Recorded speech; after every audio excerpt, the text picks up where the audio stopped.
What if I told you that everything you think you know about productivity is a lie? What if the reason you're not achieving the results you want isn't because you're lazy, but because you're following advice designed to keep you average? Here's the brutal truth. While you're organizing color-coded calendars and trying the latest productivity app, there's a small group of people who are operating on a completely different level. They're using methods so effective, so psychologically powerful, that if you saw them in action, you'd think they were cheating the system. I'm talking about entrepreneurs who build million-dollar companies while working fewer hours than their employees. Athletes who achieve in months what others spend years trying to accomplish. Students who master complex subjects while their peers are still struggling with the basics. These people aren't superhuman. They're not more talented. They're just using a completely different playbook. The productivity industry has sold you a fantasy. They've convinced you that success comes from perfect systems, elaborate routines, and finding the right balance. But the people who actually dominate their fields? They don't balance anything. They don't use cute productivity hacks. They use methods so intense, so focused, so relentlessly effective that most people would call them extreme. Today, I'm going to share those methods with you. But I need to warn you, once you understand how the top 1% really operate, you'll never look at productivity the same way again. These aren't feel-good tips. This isn't about finding work-life balance. This is about becoming so disgustingly productive that your results feel illegal. Are you ready to leave the world of average behind? Because there's no going back after this. Chapter 1. The productivity lie that's keeping you broke. Let me destroy the biggest lie in the productivity space right now. You've been told that productivity is about time management, about finding the perfect system, about creating balance in your life. That's complete garbage, and here's why you need to understand this immediately. The productivity industry is designed to keep you buying, not winning. Think about it. Every productivity guru tells you the same recycled nonsense. Wake up early, make lists, batch your tasks, find your perfect morning routine. They sell you the illusion that if you just organize your life better, success will magically follow. But here's what they don't tell you. The most productive people in the world don't manage their time. They obliterate everything that doesn't matter. While you're spending 30 minutes every morning writing in your gratitude journal and color-coding your calendar, the person who's going to crush you in business is spending that same 30 minutes making deals, solving problems, and taking action that actually moves the needle. While you're trying to balance work and life, they're obsessing over their craft with an intensity that would make most people uncomfortable. The real secret isn't time management. It's priority destruction. The most productive people don't do more things. They do fewer things with savage focus. They don't try to optimize every area of their life. They sacrifice everything that doesn't serve their ultimate goal. Here's the psychological trap you've fallen into. You think being busy means being productive. You think having a perfect system means you're winning. But productivity isn't about doing things efficiently. It's about doing the right things with such extreme focus that average people can't compete with you. The average person checks their phone 4 times per day. The average knowledge worker switches between tasks every 3 minutes. The average entrepreneur spends more time planning than executing. And you wonder why average people get average results? Meanwhile, the people who actually win have eliminated 80% of what everyone else considers important. They don't check email throughout the day. They don't attend meetings that don't directly impact their goals. They don't waste mental energy on decisions that don't matter. They've created a ruthless system of elimination that allows them to pour all their cognitive resources into the few things that actually create results. This is why your current approach is failing you. You're trying to manage your way to success instead of dominating your way there. You're playing small when the game requires you to play savage. The productivity methods I'm about to share with you aren't about balance. They're about becoming so focused, so intense, so relentlessly effective that your competition can't even comprehend what you're doing. Stop trying to be well-rounded. Stop trying to do everything. The people who win don't manage their productivity. They weaponize it. Chapter 2. The 3 deadly productivity traps that keep high achievers stuck. Even smart, driven people fall into these traps. And they're so subtle that you might not even realize you're stuck in them right now. These aren't beginner mistakes. These are the sophisticated forms of self-sabotage that keep high performers spinning their wheels while thinking they're making progress. Trap number 1. The optimization obsession. You've become addicted to perfecting your system instead of using it. You spend more time thinking about productivity than actually being productive. You research the perfect note-taking app, debate between different time-blocking methods, and constantly tweak your morning routine. But here's the brutal reality. While you're optimizing, your competition is executing.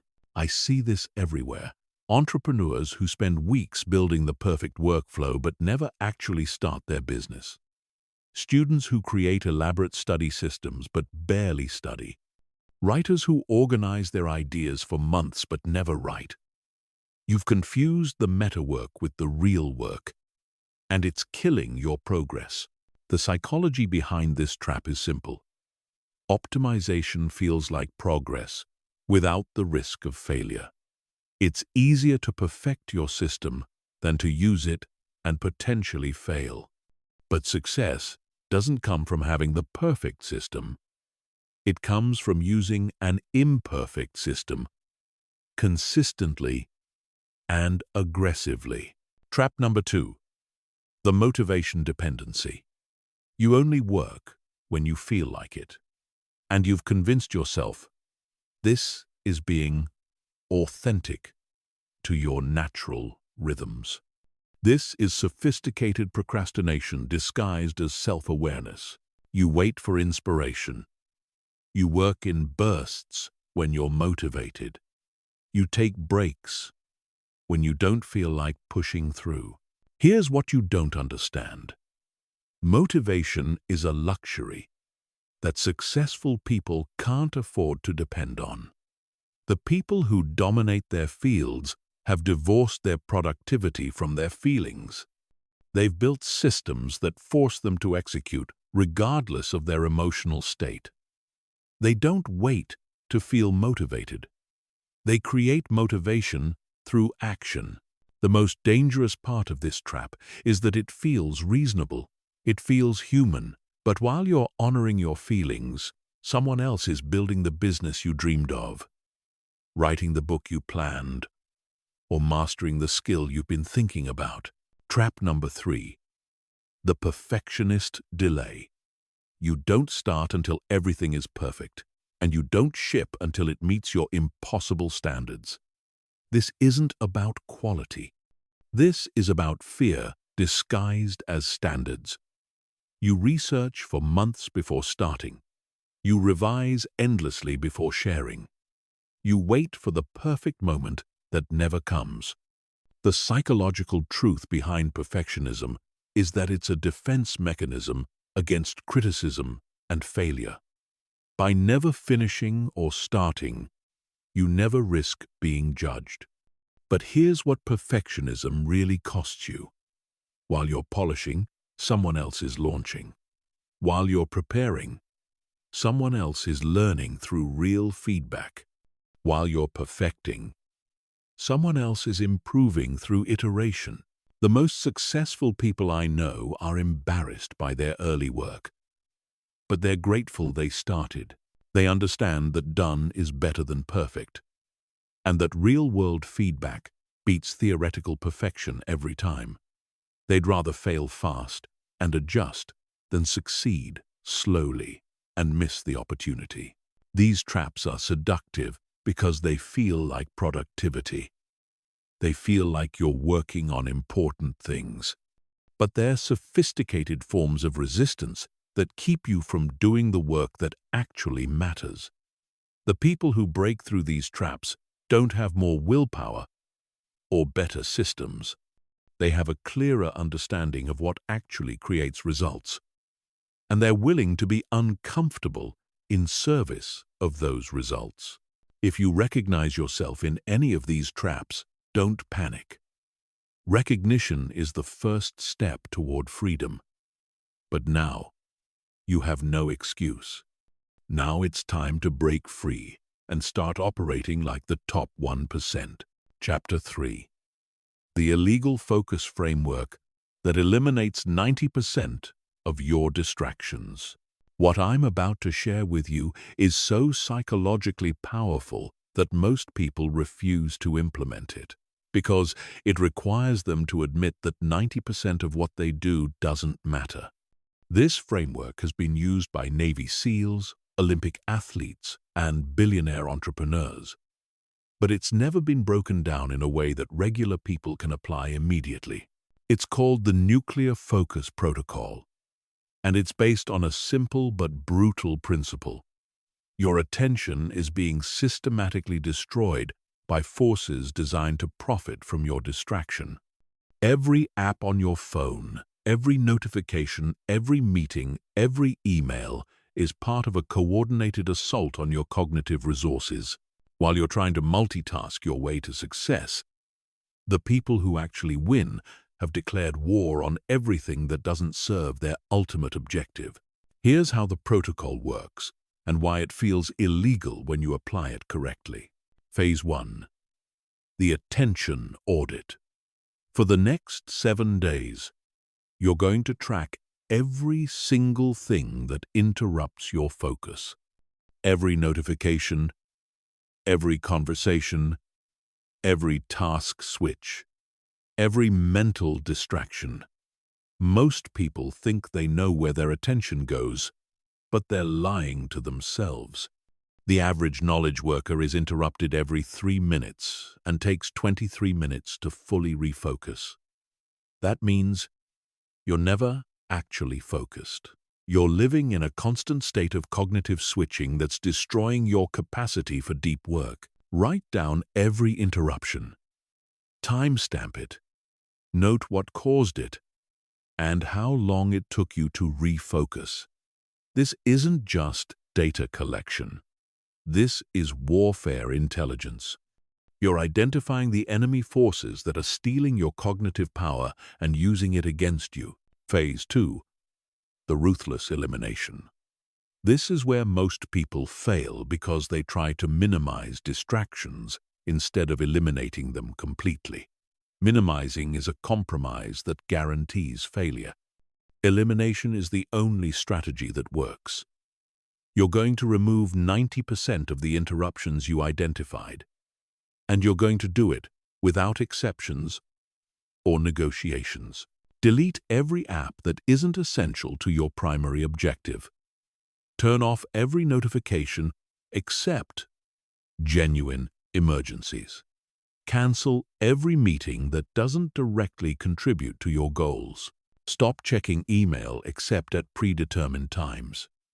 Remove yourself from group chats, social media feeds, and news cycles that add zero value to your mission. This feels extreme because it is extreme. But here's what you don't understand. Every distraction you keep is a vote for mediocrity. Every notification you allow is you choosing average results. The people who dominate their fields don't have better self-control than you. They've eliminated the need for self-control by designing an environment that only allows for focus. Phase 3. The deep work lockdown. Once you've eliminated the external distractions, you need to create an internal environment that makes deep focus inevitable. This means scheduling specific blocks of time for cognitively demanding work and treating those blocks like sacred appointments that cannot be moved or interrupted. During these blocks, you become unreachable. Your phone goes into airplane mode. Your door gets locked. Your family knows not to disturb you. Your employees know you're unavailable. You become a ghost to the outside world because the work you're doing during these sessions is what separates you from everyone else. But here's the part that makes this protocol illegal. You're not just protecting your focus during work time. You're training your brain to crave focus instead of distraction. Most people have conditioned their minds to need constant stimulation. You're going to reverse that conditioning and make deep work your default state. Phase 4. The cognitive loading. This is the advanced technique that turns your brain into a focus machine. Instead of trying to remember everything, you're going to externalize your cognitive load through systematic capture and review. Every task, every idea, every commitment gets written down in a trusted system that you review daily. This isn't just organization. This is cognitive liberation. When your brain knows that everything important is captured and will be reviewed, it stops trying to remember everything and can focus completely on the task at hand. You eliminate the mental background noise that's constantly running in your head, using up cognitive resources that should be devoted to high-level thinking. The psychological effect of this protocol is profound. Within 2 weeks, you'll notice that focus becomes easier, not harder. Your brain will start craving the deep work sessions instead of fighting them. You'll become uncomfortable with distraction instead of comfortable with it. Other people will start commenting on your intensity, your presence, your ability to get things done. This feels illegal because in a world designed to fragment your attention, having complete focus is like having a superpower. While everyone else is scattered and reactive, you become laser-focused and proactive. While everyone else is busy, you become effective. While everyone else is distracted, you become dangerous. Chapter 4. The 80/20 power move that doubles your results while working half the time. Most people have heard of the 80/20 rule, but they're applying it wrong, and it's costing them everything. They think 80/20 means working smarter, not harder. They think it's about finding balance and efficiency. That's not just wrong. It's dangerous thinking that keeps you trapped in mediocrity. The real 80/20 principle, when applied correctly, is a weapon that allows you to demolish your competition while they're still trying to do everything. Here's what the productivity gurus won't tell you. 80/20 isn't about balance. It's about ruthless elimination and savage focus. It's about identifying the 20% of actions that create 80% of your results, then eliminating everything else with zero guilt and zero compromise. It's about becoming comfortable with being called extreme, obsessive, and unbalanced by people who will never achieve what you're going to achieve. The psychological breakthrough happens when you realize that most of what you do is worthless busy work that makes you feel productive while keeping you poor. You attend meetings that accomplish nothing. You complete tasks that no one cares about. You optimize processes that don't impact outcomes. You're working hard on things that don't work, and you're calling it dedication. Let me show you how to apply 80/20 like a weapon instead of a suggestion.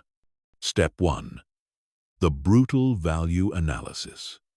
For the next month, you're going to track every single activity and measure its direct impact on your primary objective, not its potential impact, not its theoretical value. Its measurable, concrete contribution to what you're trying to achieve. This means assigning a dollar value, a skill improvement value, or a goal advancement value to every hour you spend. Most people skip this step because they're afraid of what they'll discover. They're afraid to admit that 80% of their daily activities contribute zero value to their goals. They're afraid to confront the fact that they're majoring in minor things while their competition is majoring in major things. But this analysis is what separates the people who talk about productivity from the people who embody it. You're going to discover that checking email 47 times a day contributes nothing to your success. You're going to realize that 90% of your meetings are just expensive therapy sessions for people who can't make decisions. You're going to see that your perfectionist tendencies are actually costing you opportunities. Step 2. The elimination protocol. This is where 80/20 becomes surgical. You're not going to minimize the low-value activities. You're not going to optimize them. You're not going to delegate them. You're going to eliminate them completely. And you're going to do it without warning or apology. Stop attending meetings that don't require your specific expertise. Stop completing tasks that don't move your primary objective forward. Stop engaging in conversations that don't add value to your mission. Stop consuming content that doesn't directly improve your skills or knowledge in your chosen field. This feels brutal because you've been conditioned to believe that being helpful and available is virtuous. But here's the truth. Every low-value activity you eliminate is cognitive energy you can redirect toward high-value activities. Every pointless meeting you skip is an hour you can spend on something that actually matters. Every trivial task you delete is mental space you can use for strategic thinking. Step 3. The focus amplification. Once you've eliminated the 80%, you don't just maintain your current effort on the 20%. You amplify it. You take all the time, energy, and attention you were spreading across worthless activities and concentrate it like a laser on the few things that actually create results. If writing is your 20%, you don't just write for an hour a day. You write for 4 hours a day. If sales calls are your 20%, you don't just make 10 calls a day.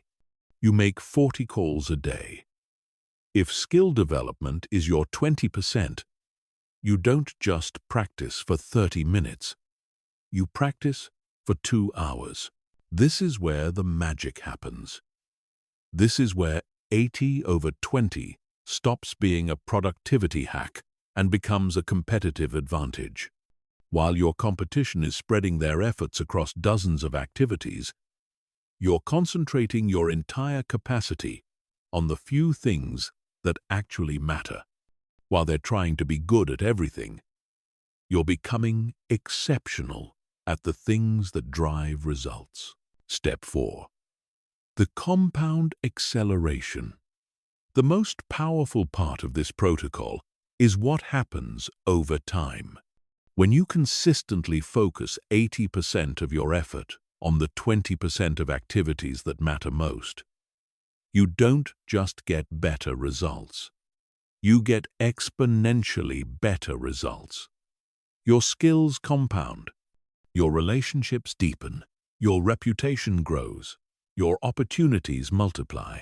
6 months from now, While your peers are still scattered across dozens of priorities, you'll have developed such expertise and momentum in your core areas that they won't be able to catch up. A year from now, you'll be operating in a completely different league. 2 years from now, they'll be studying your methods and wondering how you made it look so easy. The psychological shift that makes this possible is the willingness to be unbalanced. The people who apply 80/20 correctly aren't well-rounded. They're not trying to be good at everything. They've accepted that mastery requires sacrifice. And they're willing to be called obsessive by people who will never understand what it takes to dominate a field. This doesn't feel like work-life balance because it isn't. This feels like work-life domination because that's exactly what it is. You're not trying to manage your productivity. You're trying to weaponize it. Chapter 5. The psychological warfare tactics that make procrastination impossible. Procrastination isn't a time management problem. It's not a motivation problem. It's not even a discipline problem. Procrastination is a psychological warfare problem. And until you understand the enemy you're fighting, you'll keep losing battles. You should be winning. What I'm about to share with you are the exact psychological tactics used by military special forces, elite athletes, and billionaire entrepreneurs to make action inevitable and delay impossible. The first thing you need to understand is that procrastination is your brain's primitive survival mechanism trying to protect you from perceived threats. Every time you think about doing important work, your amygdala interprets it as danger and floods your system with stress hormones designed to make you avoid the threat. Your brain would rather keep you safe and mediocre than let you risk failure and potentially achieve greatness. This is why willpower fails. This is why motivation fades. This is why you can know exactly what you need to do and still not do it. You're fighting a biological system that's designed to keep you alive, not help you thrive. But the people who break through procrastination permanently have learned to hack this system instead of fighting it. Tactic 1. The Implementation Intention Protocol. This technique was developed by psychologist Peter Gollwitzer and is used by Navy SEALs to ensure mission-critical actions happen under extreme stress.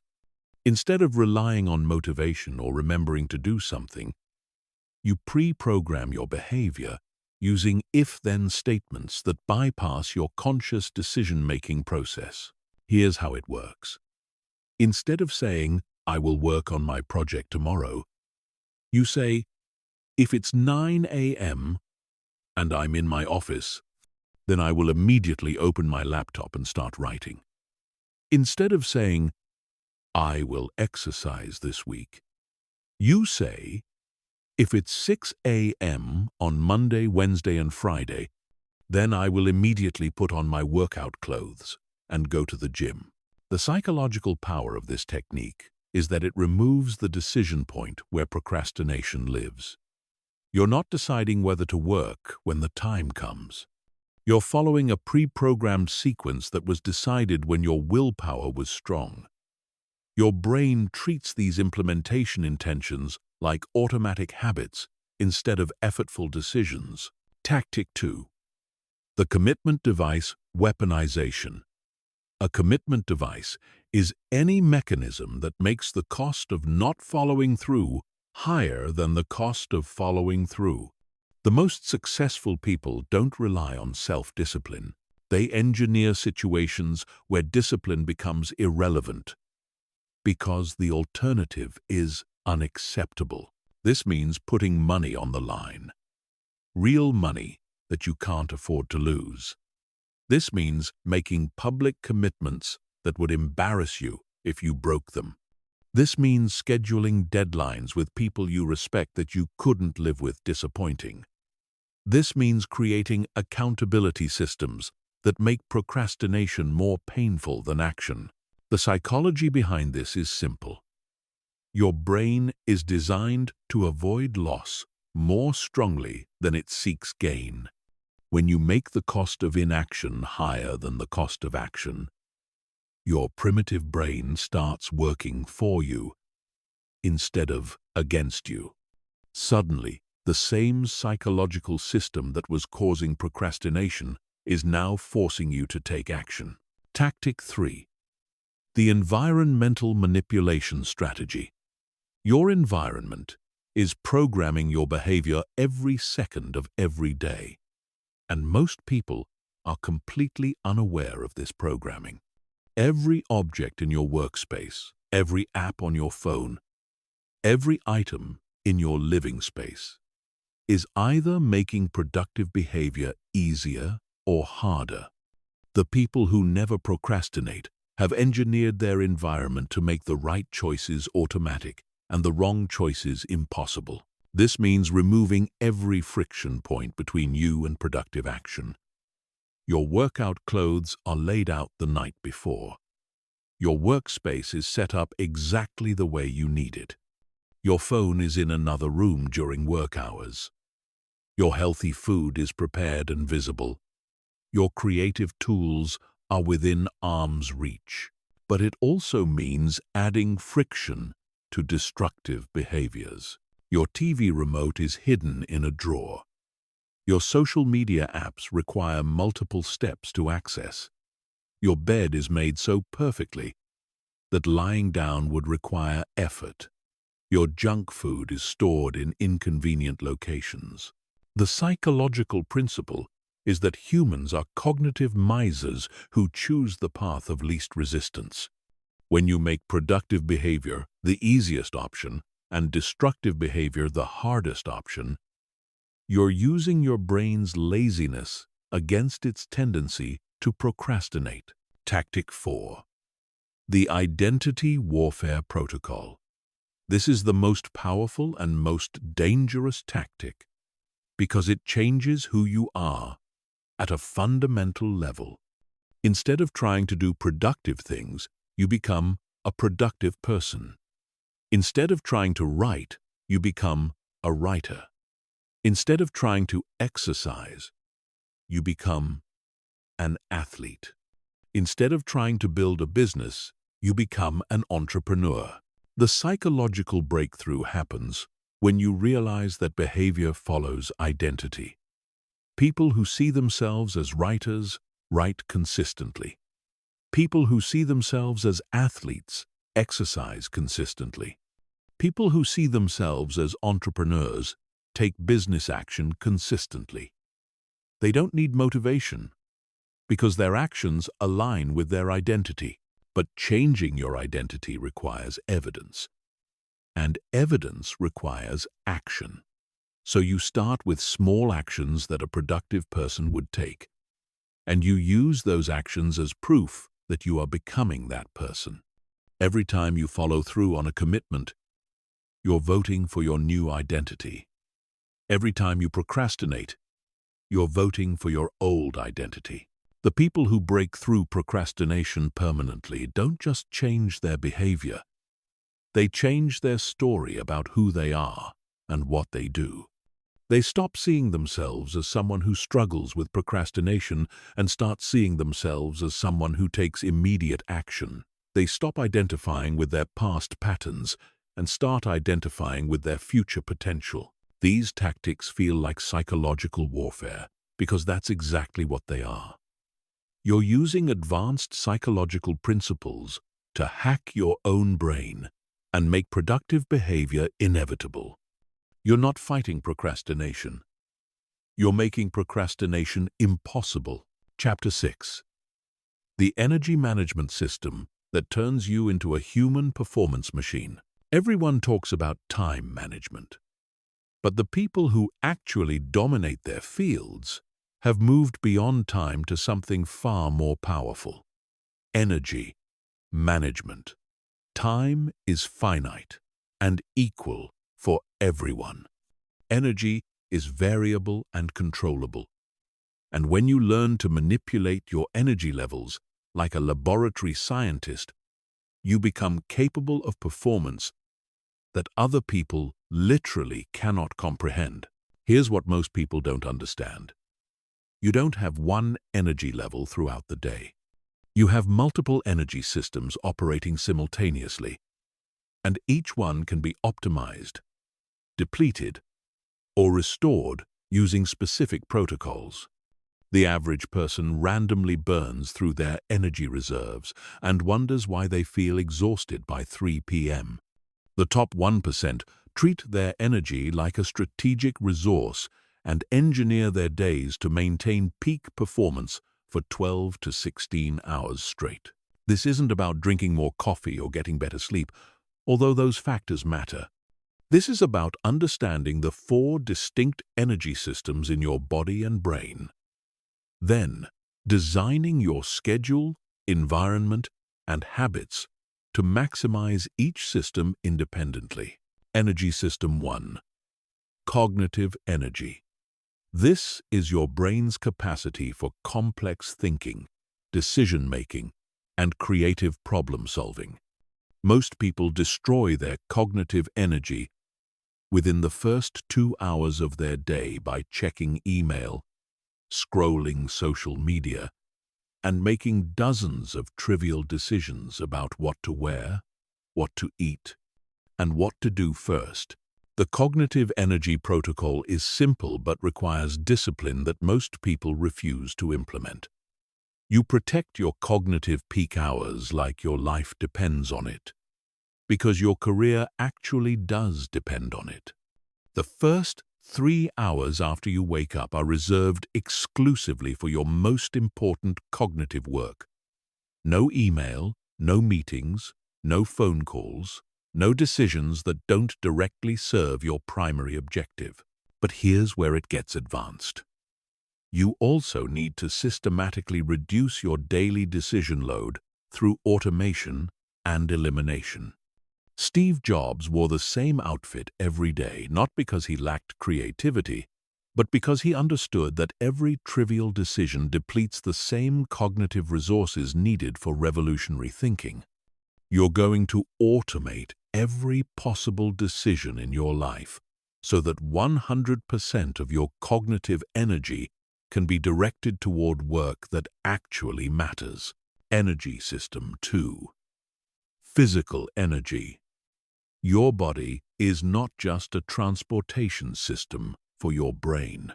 It's an integrated performance machine that directly impacts your cognitive capacity, emotional resilience, and creative output. When your physical energy is optimized, every other system operates at a higher level. When it's depleted, everything becomes harder. The physical energy protocol goes far beyond basic fitness advice. You're going to treat your body like an elite athlete treats theirs, even if you work in an office. This means strategic movement throughout the day to maintain blood flow and oxygen delivery to your brain. This means understanding how different foods affect your energy levels and eating accordingly. This means using temperature, light exposure, and breathing techniques to manipulate your arousal levels in real time. Most people eat lunch and wonder why they crash at 2 p.m. You're going to eat foods that stabilize your blood sugar and maintain consistent energy for hours. Most people sit at a desk for 8 hours and wonder why they feel mentally sluggish. You're going to incorporate movement protocols that keep your brain oxygenated and alert throughout the day. Energy System 3. Emotional energy. This is your capacity to maintain motivation, handle stress, and stay resilient in the face of challenges. Emotional energy is the most ignored and most critical system because it affects everything else. When your emotional energy is high, you can push through cognitive fatigue and physical discomfort. When it's depleted, even easy tasks become overwhelming. The emotional energy protocol is based on understanding what drains you and what restores you, then engineering your environment and relationships accordingly. This means eliminating energy vampires from your life without guilt or apology. This means setting boundaries that protect your emotional resources. This means surrounding yourself with people who energize you, rather than people who need constant emotional maintenance. But the advanced technique is learning to generate emotional energy through identity and purpose, rather than depending on external circumstances. When your work aligns with your deepest values and your daily actions support your long-term vision, you generate emotional energy instead of consuming it. You stop needing external motivation because you're internally motivated by the knowledge that every action is moving you toward a future you're excited about. Energy system 4. Spiritual energy. This isn't about religion or mysticism. This is about connection to something larger than your immediate desires and fears. It's about operating from a sense of purpose that transcends personal comfort and convenience. When your spiritual energy is activated, you become capable of sustained effort that other people can't maintain because they're only working for themselves. The spiritual energy protocol involves regularly connecting with your deepest reasons for doing what you do. This means spending time in reflection and planning that goes beyond immediate goals to ultimate vision. This means understanding how your work serves others and contributes to something meaningful. This means maintaining perspective on your role in a larger story that gives meaning to temporary struggles and setbacks. The integration protocol is where this system becomes illegal. Instead of managing these 4 energy systems separately, you're going to synchronize them to create compound effects. When you optimize your physical energy, your cognitive energy improves. When you align your work with your spiritual energy, your emotional energy increases. When you protect your cognitive energy, you have more capacity for physical training. The result is a performance level that other people literally cannot sustain because they're randomly depleting their energy reserves while you're systematically optimizing and restoring yours. While they're burning out, you're building momentum. While they're struggling to maintain motivation, you're operating from a source of energy that renews itself through use. This is why some people can work 80-hour weeks and thrive, while others burn out working 40 hours. It's not about working more hours. It's about working from optimized energy systems that allow you to maintain peak performance for extended periods. It's about understanding that energy, not time, is the ultimate constraint on human performance. Chapter 7. The attention hijacking defense system that makes you immune to digital distraction.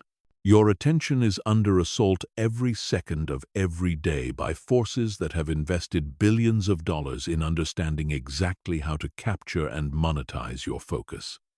Every app on your phone, every website you visit, every advertisement you see has been engineered by teams of neuroscientists and behavioral psychologists whose job is to make your attention addictive and profitable for someone else, while you're trying to focus on your goals, your dreams, and your important work.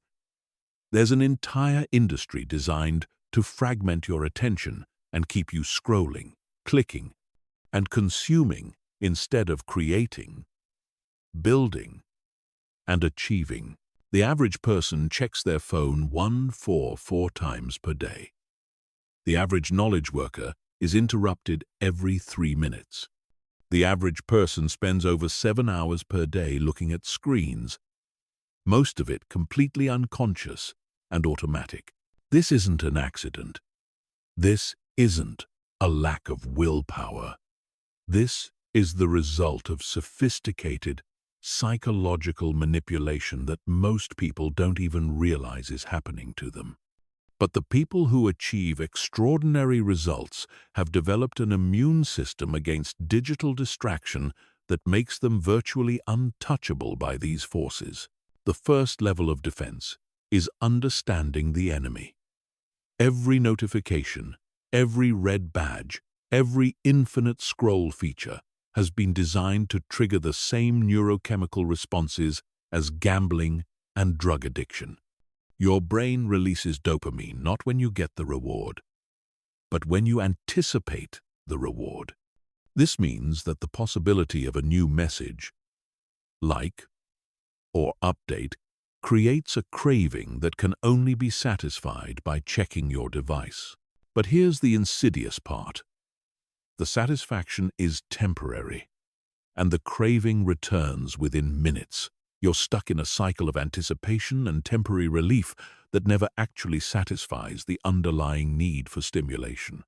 Meanwhile, your capacity for sustained attention is being systematically destroyed by this constant switching between focus and distraction. The second level of defense is environmental warfare. You cannot rely on willpower to resist technology that has been designed to override your willpower.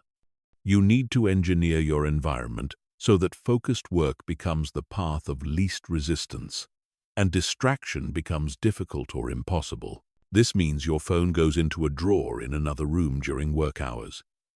Not on silent, not face down on your desk, completely inaccessible.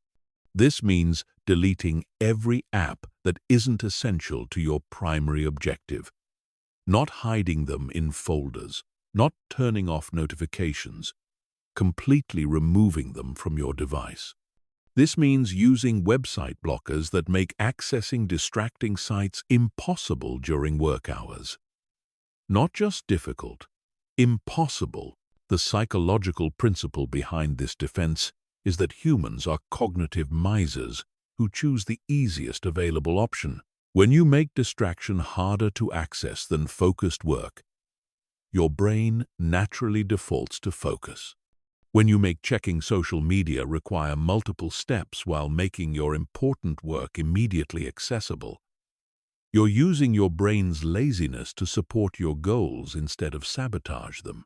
The third level of defense is attention training. Just like you can train your muscles to become stronger, you can train your attention to become more stable and resistant to distraction. This isn't meditation, although meditation can be helpful. This is specific cognitive training that strengthens your ability to sustain focus on a single object or task for extended periods. The attention training protocol involves progressively longer periods of single-task focus without any external stimulation. You start with 25 minutes of completely uninterrupted work on one task. No music, no background noise, no notifications, no task switching. Just you, one task, and sustained attention for 25 minutes straight. Most people can't do this. Their brains have been so conditioned to expect constant stimulation that 25 minutes of single-task focus feels uncomfortable, boring, or even anxiety-provoking. But this discomfort is exactly what you're training yourself to overcome. Every time you resist the urge to check your phone, switch tasks, or seek external stimulation, you're strengthening your attention like a muscle. As your attention span increases, you extend the sessions 45 minutes, 90 minutes. Eventually, you can maintain laser focus for 3 to 4 hours straight without any internal or external distractions. This level of sustained attention is so rare in the modern world that it becomes a massive competitive advantage. The fourth level of defense is cognitive sovereignty. This is the most advanced and most important level because it addresses the underlying psychological vulnerabilities that make you susceptible to distraction in the first place. Most people are distracted not just by external stimuli, but by internal anxiety, boredom, and discomfort with their own thoughts. Cognitive sovereignty means becoming comfortable with your own mind without external entertainment or stimulation. It means being able to sit alone with your thoughts without needing to escape into digital distraction. It means developing the internal stability and self-awareness that makes you immune to the psychological manipulation embedded in modern technology. This requires developing what psychologists call metacognitive awareness, the ability to observe your own thinking process without being controlled by it. When you notice your mind generating the urge to check your phone, you don't automatically obey that urge. You observe it, understand it, and choose your response consciously instead of reactively. The integration protocol combines all 4 levels into a comprehensive defense system that makes you virtually immune to digital distraction. Your environment supports focus, your attention is trained for sustained concentration. Your psychology is stable and self-contained, and your understanding of the enemy makes you resistant to manipulation. The result is a level of focus that other people literally cannot comprehend. While your competition is fragmented and reactive, you become laser-focused and proactive. While they're consuming, you're creating. While they're distracted, you're dangerous. This isn't just about productivity. This is about cognitive freedom in a world designed to make you mentally enslaved. Chapter 8. The Systematic Elimination Protocol that destroys everything that doesn't serve your mission. The biggest lie you've been told about success is that you need to do more. Add more skills. Take more courses. Build more relationships. Pursue more opportunities. This is the thinking that keeps ambitious people trapped in mediocrity, while they exhaust themselves trying to be everything to everyone. The people who actually dominate their fields understand a principle that most people refuse to accept. Subtraction is more powerful than addition. Every world-class performer, every billionaire entrepreneur, every Olympic champion has one thing in common. They've eliminated more things from their life than they've added. They understand that saying yes to everything important means saying no to everything else. And they're comfortable with that trade-off in a way that average people are not. The systematic elimination protocol is based on a simple but brutal principle.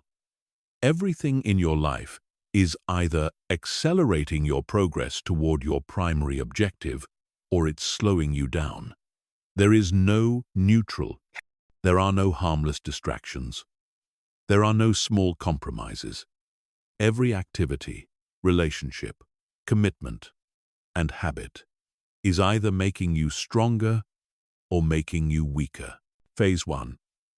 The complete life audit.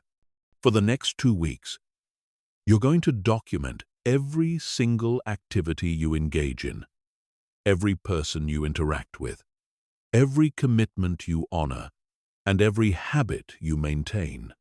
This isn't casual tracking. This is forensic analysis of how you're actually spending your life energy versus how you think you're spending it.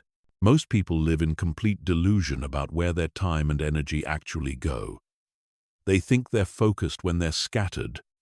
They think they're productive when they're busy. They think they're making progress when they're spinning their wheels. The life audit destroys these comfortable lies and forces you to confront the brutal reality of how you're actually operating. Write down everything.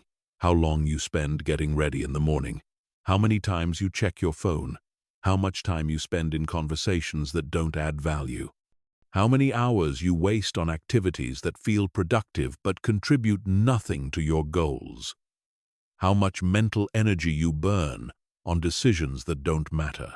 The psychological impact of this audit is profound and uncomfortable.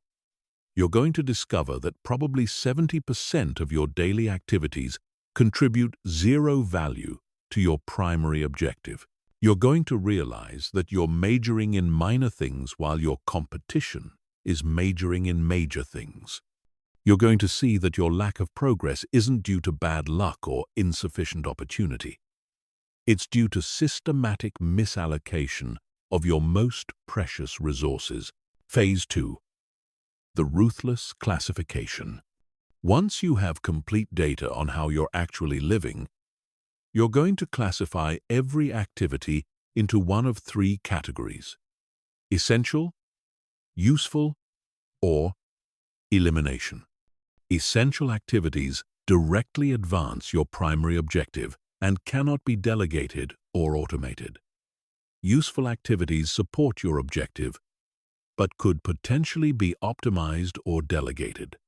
Elimination activities contribute nothing meaningful and exist only because of habit, social pressure, or lack of conscious choice. Essential activities get protected and expanded.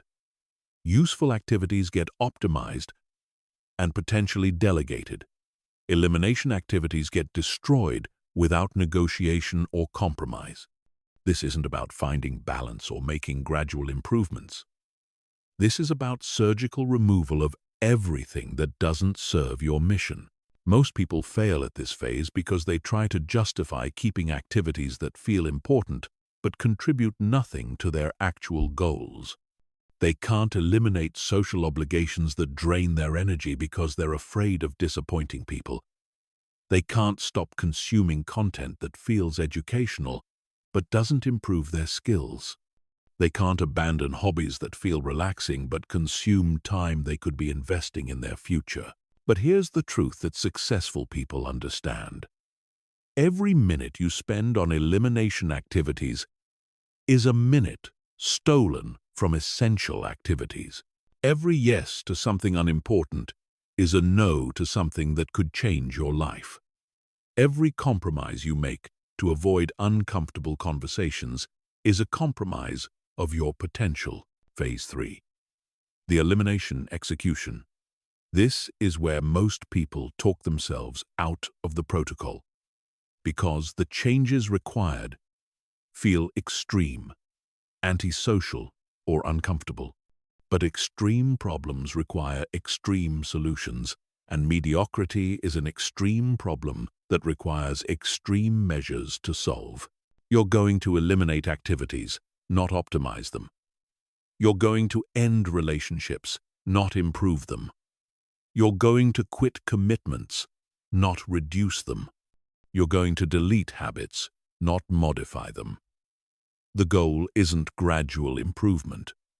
The goal is radical transformation through systematic subtraction. Cancel every subscription you don't use weekly. Delete every app you don't need for essential activities. End every relationship that drains more energy than it provides. Quit every organization that doesn't directly serve your objectives. Stop attending every event that exists for social or entertainment purposes rather than professional advancement. This feels antisocial because it is antisocial. This feels extreme because it is extreme. But while everyone else is spread thin across dozens of commitments and relationships, you're going to concentrate your entire capacity on the few things that actually matter. While they're networking, you're going to be mastering. While they're balanced, you're going to be focused. Phase 4. The protection protocol. Once you've eliminated the activities and relationships that don't serve your mission, You need to build systems that prevent them from creeping back into your life, because they will try to creep back. People will guilt you into social commitments. Opportunities will disguise themselves as essential when they're actually distractions.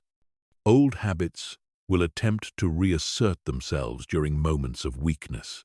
The protection protocol involves creating clear criteria for any new activity, relationship, or commitment before you're faced with the decision.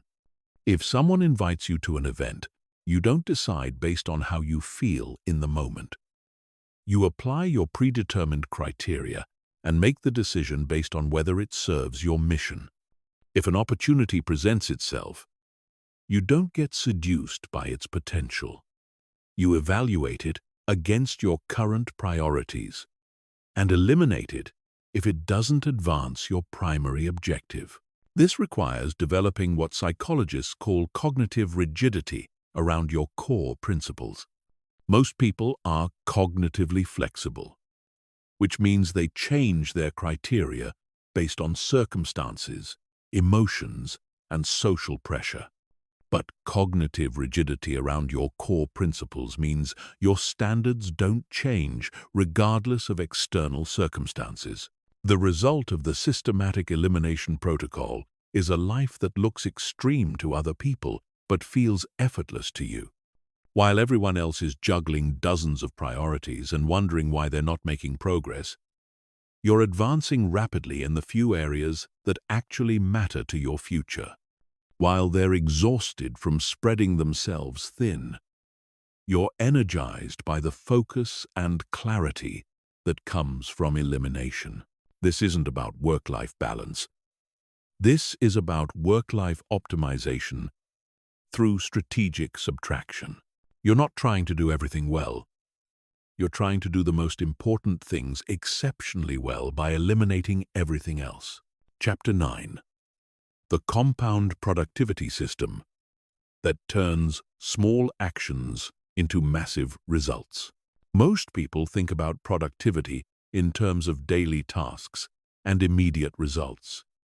They focus on what they can accomplish today, this week, or this month. This short-term thinking is exactly why they stay trapped in the cycle of working hard but never getting ahead.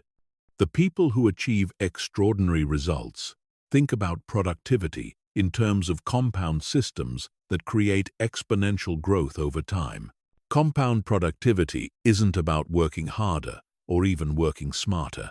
It's about creating systems where each action builds upon previous actions to create results that are far greater than the sum of the individual parts. It's about understanding that small, consistent actions, when properly designed and systematically applied, can create outcomes that seem impossible to people who think linearly. Here's what most people don't understand about compound systems. They feel ineffective in the beginning because the results are small and slow to appear. But once the compound effect reaches a tipping point, the results become exponential and seemingly effortless. This is why most people abandon compound systems before they reach the payoff period. They don't see immediate results, so they assume the system isn't working. The compound productivity system is built on 4 core principles that work together to create exponential results over time. Each principle seems simple when viewed individually, but when combined and applied consistently, they create a level of productivity that other people cannot replicate because they're not thinking systematically. Principle 1. The skill stack amplification. Instead of developing skills in isolation, you're going to systematically acquire skills that multiply the value of your existing skills. Every new skill you learn should make your previous skills more valuable and effective. This creates a compound effect where each skill addition doesn't just add value, it multiplies the value of everything you already know. For example, if you're a writer, learning sales skills doesn't just make you better at selling, it makes you better at writing, because you understand what motivates people to take action. Learning psychology doesn't just make you more insightful, it makes your writing more persuasive and your sales more effective. Learning marketing doesn't just help you promote your work, it helps you understand what kind of writing to create and how to position your ideas for maximum impact.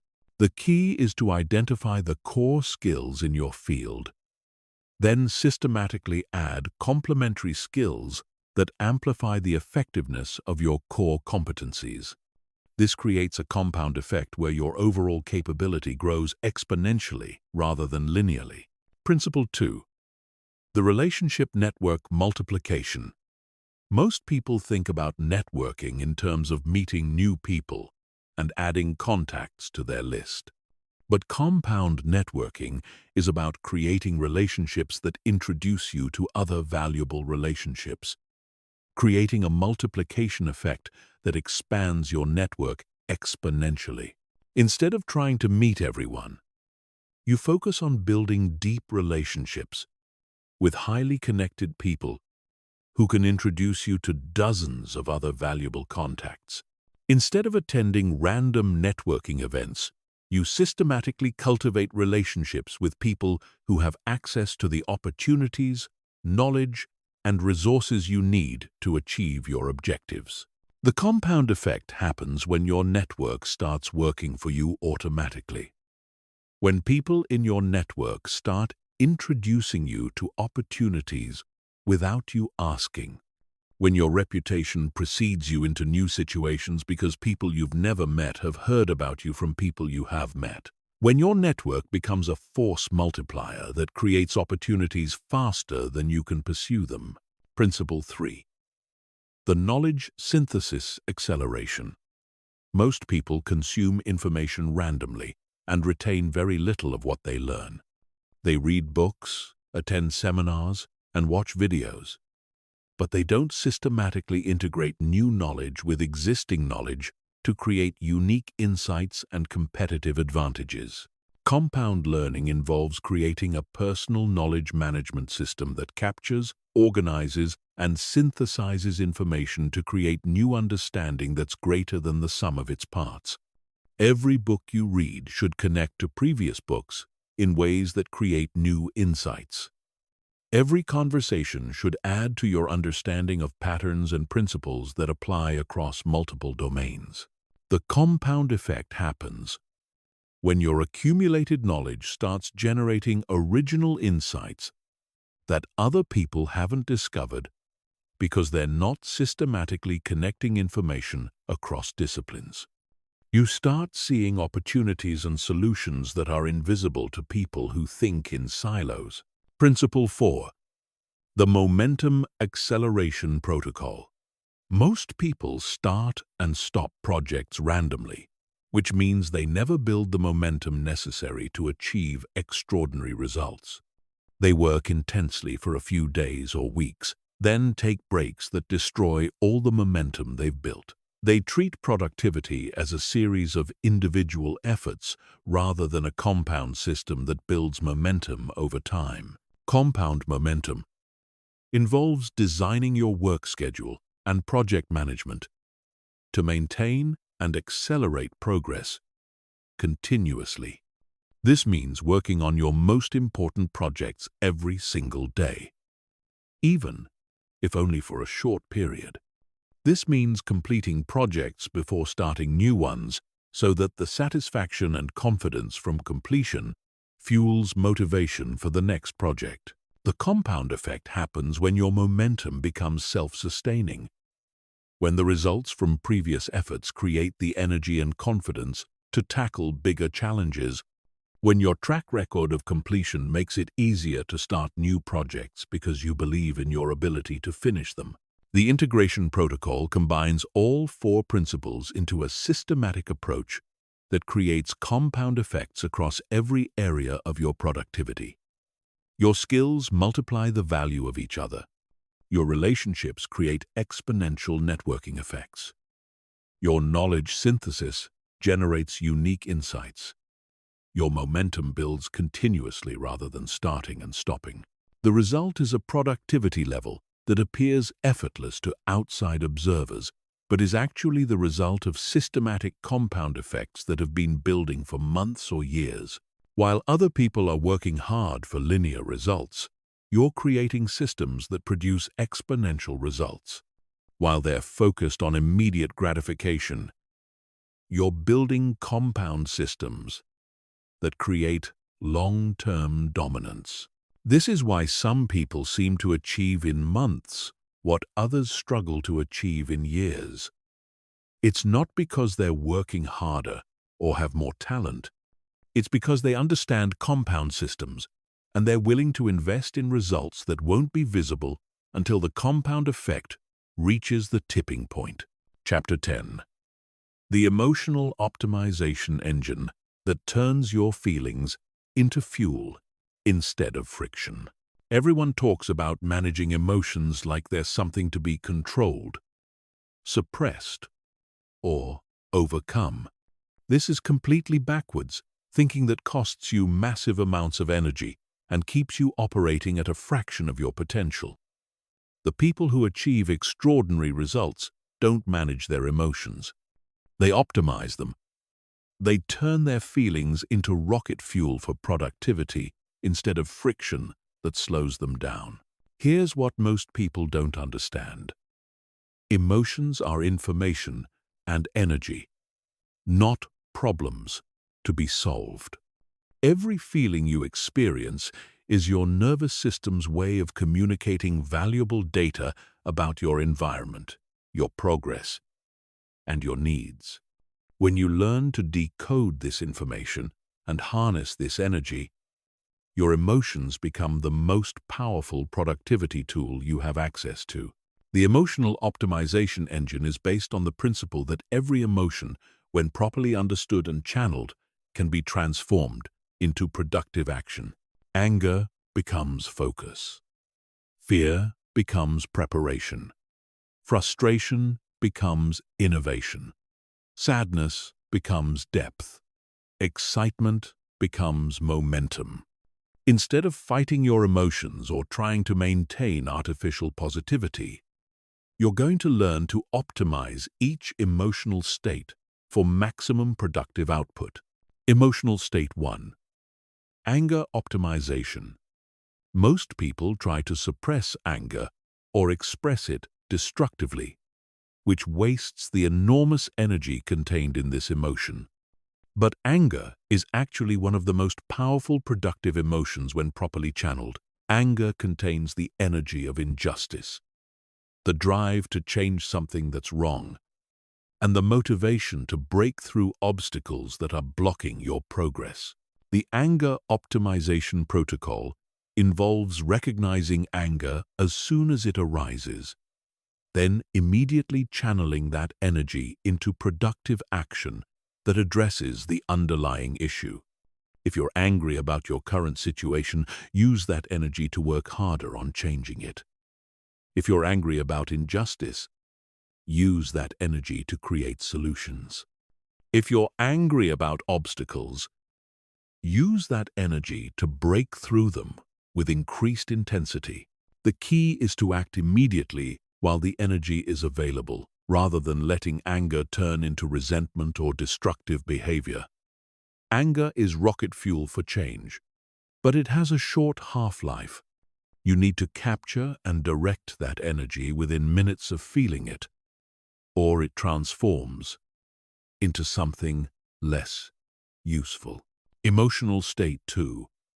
Fear optimization. Fear is your nervous system's way of alerting you to potential threats and preparing you for action. Most people try to eliminate fear or let it paralyze them. But fear contains valuable information about risks that need to be addressed and energy that can be used for preparation and performance. The fear optimization protocol involves using fear as a strategic planning tool. When you feel fear about a potential outcome, you systematically analyze what specifically you're afraid of. Then, create detailed plans to address each potential risk. Fear becomes the motivation for thorough preparation rather than the excuse for avoidance. Professional athletes use fear optimization to enhance their performance.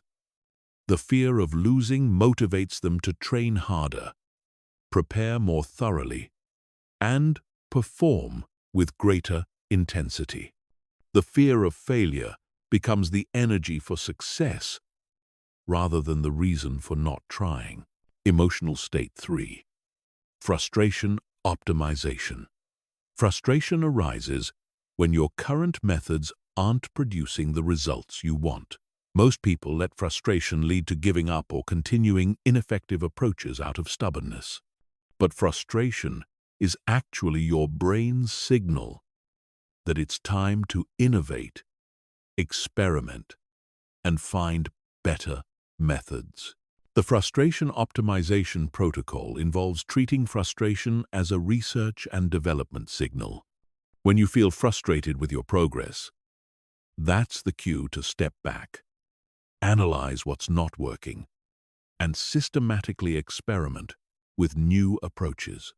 Frustration becomes the energy for innovation rather than the excuse for quitting.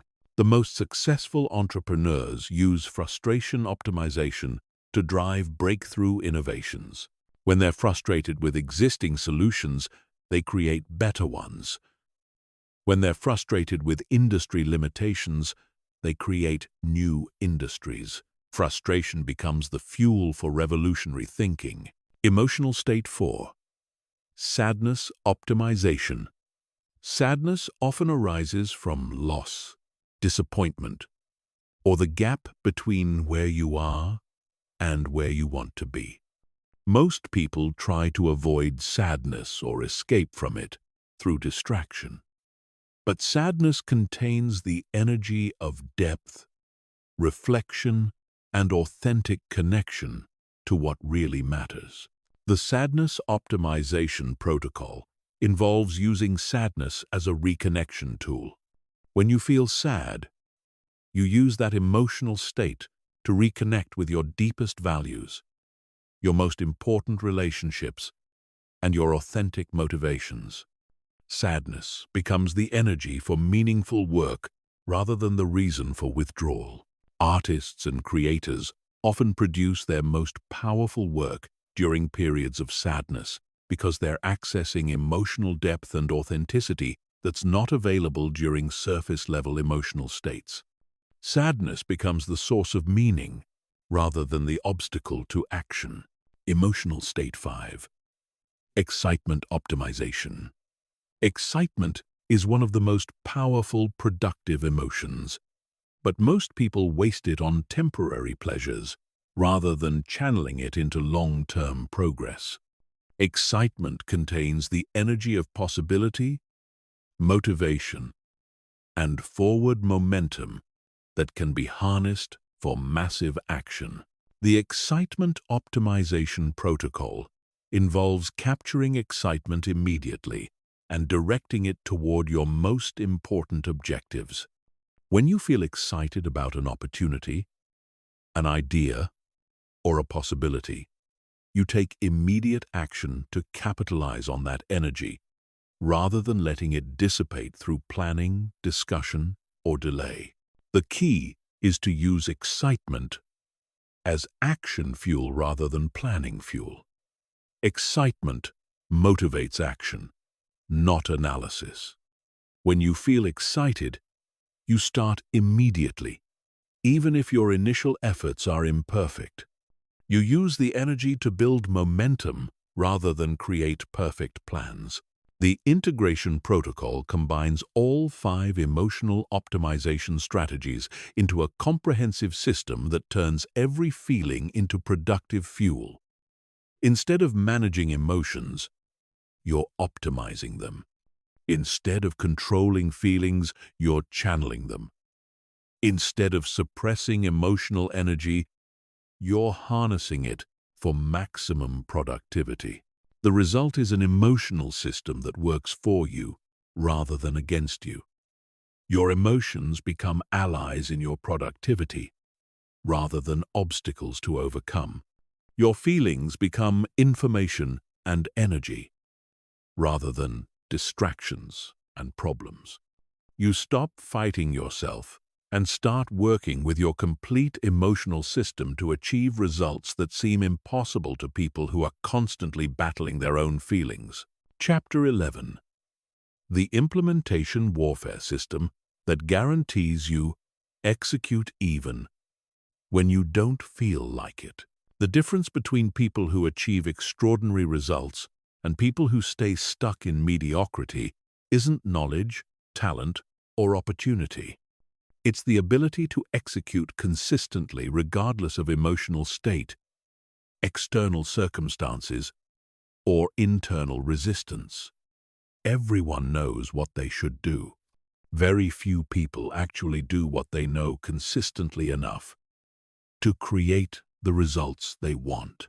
This is the implementation gap, and it's where most people's dreams go to die. They have great ideas, solid plans, and clear objectives, but they can't bridge the gap between knowing and doing. They execute when they feel motivated, inspired, or confident, but they stop when they feel tired, discouraged, or overwhelmed. This inconsistent execution pattern guarantees mediocre results because breakthrough achievements require sustained action over extended periods. The implementation warfare system is designed to make execution inevitable, regardless of your internal state or external circumstances. This isn't about motivation or willpower, both of which are unreliable and temporary. This is about creating systems that force you to execute even when every part of you wants to quit, delay, or make excuses. Implementation Protocol 1. The non-negotiable commitment architecture. Most people make commitments to themselves that they break the moment things get difficult or inconvenient. They treat their goals like suggestions rather than obligations, which means they only follow through when it's easy or pleasant. But breakthrough results require treating your commitments like physical laws that cannot be violated under any circumstances. The commitment architecture involves creating multiple layers of accountability that make breaking your commitment more painful than keeping it. This means financial stakes that would hurt to lose. This means public commitments that would embarrass you to break. This means accountability partners who will call you out when you're making excuses. This means consequences that activate immediately when you fail to execute. But the most powerful layer is identity consequences. You create a clear definition of who you are and what you do. Then make it psychologically impossible to act in ways that contradict that identity. If you're a writer, writers write every day regardless of how they feel. If you're an entrepreneur, entrepreneurs take business action every day regardless of circumstances. If you're an athlete, athletes train every day regardless of motivation. The psychological power of this approach is that it removes the decision point where resistance lives. You're not deciding whether to work out this morning. You're following through on who you are. You're not choosing whether to work on your business today. You're acting in alignment with your identity. The action becomes automatic because it's connected to your core sense of self. Implementation Protocol 2. The resistance prediction and preemption system. Most people are surprised by their own resistance to taking action. They make plans when they feel motivated, then wonder why they can't execute when motivation fades. But resistance is completely predictable if you understand the psychological patterns that create it.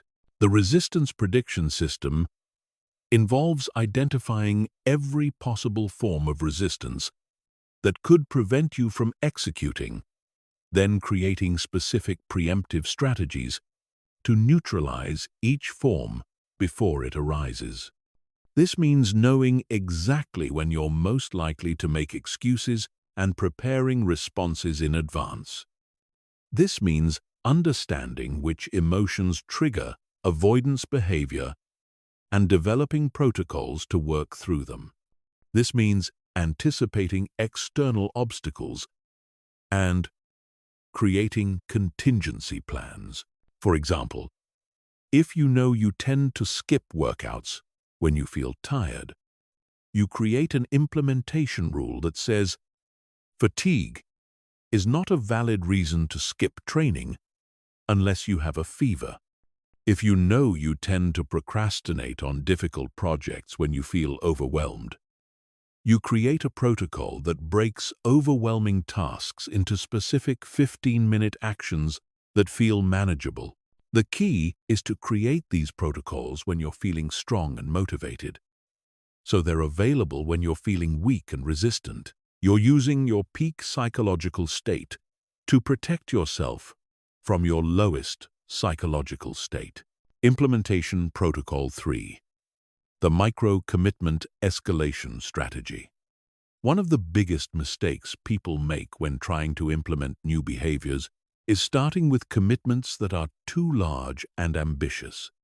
They commit to working out for 2 hours a day when they're currently sedentary. They commit to writing for 4 hours a day when they're currently writing nothing. These massive commitments create such high resistance that they guarantee failure.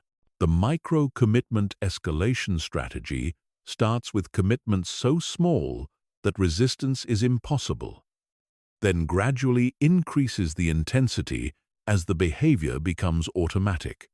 You start by committing to put on your workout clothes every day, regardless of whether you actually exercise.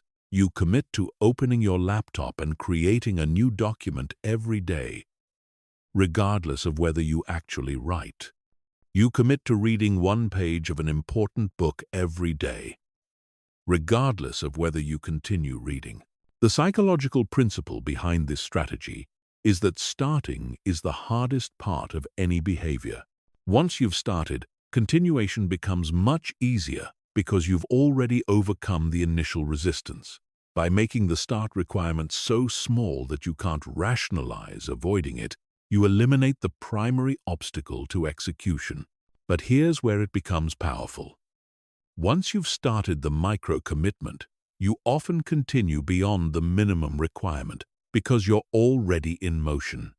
You put on your workout clothes and decide to do a few exercises. You open your laptop and write a few sentences. You read 1 page and continue for several more. Implementation Protocol 4. The Environmental Domination System. Your environment is programming your behavior every second of every day. And most people are completely unaware of this programming. Every object in your space, every stimulus in your environment, every cue in your surroundings is either making execution easier or harder. The people who execute consistently have engineered their environment to make the right actions automatic and the wrong actions difficult or impossible. This means removing every friction point between you and important actions. Your workout clothes are laid out the night before. Your healthy food is prepared and easily accessible. Your work materials are organized and immediately available. Your creative tools are within arm's reach. The environment supports execution rather than requiring willpower to overcome obstacles. But it also means adding friction to behaviors that interfere with execution. Your phone is stored in another room during work hours. Your television remote is hidden in a drawer. Your social media apps require multiple steps to access. Your junk food is stored in inconvenient locations. The environment makes destructive behaviors difficult rather than relying on self-control to resist them. Implementation Protocol 5. The Progress Measurement and Adjustment Loop. Most people either don't measure their progress at all, or they measure it inconsistently, which means they don't know whether their implementation systems are working. Without clear measurement, you can't identify problems before they become failures, and you can't make adjustments that improve your execution rate. The measurement and adjustment loop involves tracking specific metrics that indicate whether you're executing consistently, then making systematic adjustments when the data shows you're falling short. This means daily tracking of whether you completed your most important actions. This means weekly analysis of what prevented execution when it didn't happen. This means monthly adjustments to your systems based on real performance data. The key is to measure behavior, not just results. Results can be delayed or influenced by factors outside your control, but behavior is something you can control and adjust immediately. If you're measuring whether you executed your daily actions, you can make corrections in real time rather than waiting for results to show you that your approach isn't working. The integration protocol combines all 5 implementation systems into a comprehensive approach that makes execution inevitable.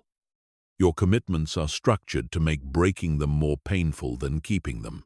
Your resistance is predicted and preempted before it can derail you. Your actions start small and escalate gradually. Your environment supports execution automatically. Your progress is measured and adjusted continuously. The result is an implementation system that operates independently of your motivation, emotions, or circumstances. While other people execute when they feel like it, you execute because your systems make execution automatic. While they struggle with consistency, you operate with machine-like reliability. While they make excuses, you make progress. Chapter 12.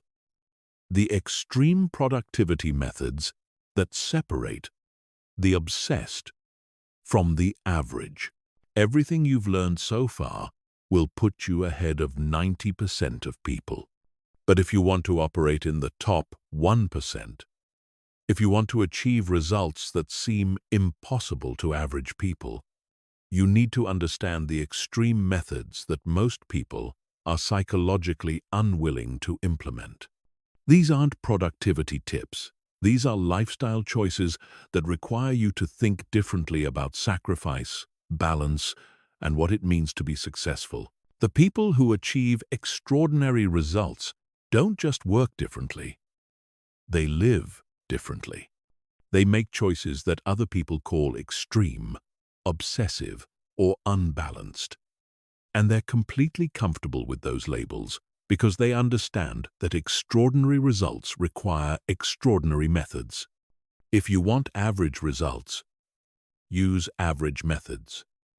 If you want exceptional results, you need to be willing to do what exceptional people do. Extreme Method 1. The seasonal domination strategy. Most people try to maintain consistent productivity across all areas of their life throughout the entire year. They want to be great at work, relationships, health, hobbies, and personal development simultaneously and constantly. This is a recipe for mediocrity because human attention and energy are finite resources that cannot be optimized for everything at once. The seasonal domination strategy involves identifying 3-month periods where you dominate one specific area of your life at the expense of everything else. For 1 quarter, you might focus obsessively on building your business while maintaining minimum viable effort in health and relationships. The next quarter, you might focus intensely on physical transformation while maintaining your business momentum but not trying to grow it. This isn't about neglecting important areas of your life. It's about recognizing that mastery requires focused intensity that cannot be sustained across multiple domains simultaneously. During your business domination season, you're not ignoring your health.